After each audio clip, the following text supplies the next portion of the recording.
Na osnovni šoli Olge Meglič so že tradicionalno pred kulturnim praznikom pripravili literarni večer. Na njem so predstavili šolsko pesniško zbirko Prvi koraki.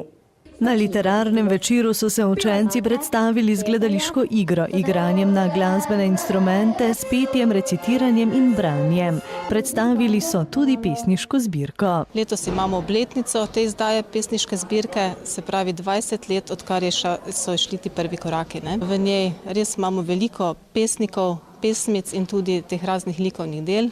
Tako da so naši učenci zelo ustvarjalni, se pravi, že vrsto let dokazujemo, da smo tudi kulturna šola, da vzgajamo za te vrednote, za kulturo, da nam veliko pomeni. V zbirki so zbrane pesmi učencev od 1. pa do 9. razreda. Prvi razredi, če kdo želi, ker še ne znajo pisati.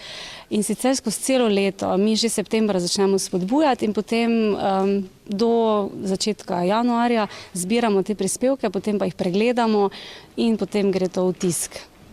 Potem pa še se zberejo zraven likovni izdelki, tudi od 1. do 9. in da malo popolnimo to pesniško zbirko, da je bolj ilustrativno.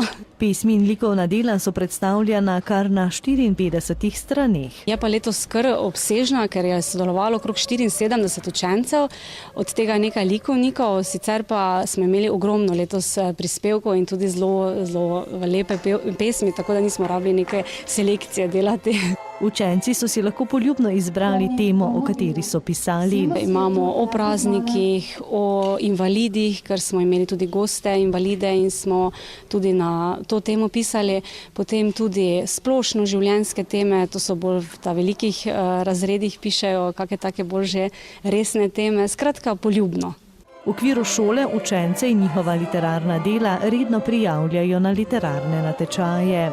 Ta punca, ki je vodila danes to prireditev, je s to pesmijo Bled lani dobila nagrado, predlani z pesmijo Moja rodna domovina bila celo pri predsedniku države takrat zbrana, tako da ogromno se prijavljamo in tudi dobimo ogromno priznanj in pohval. Literarni večer so s pesmijo in glasbo obogatili šolski pevski zbor in orkester pod vodstvom Marije Feguš Fridl.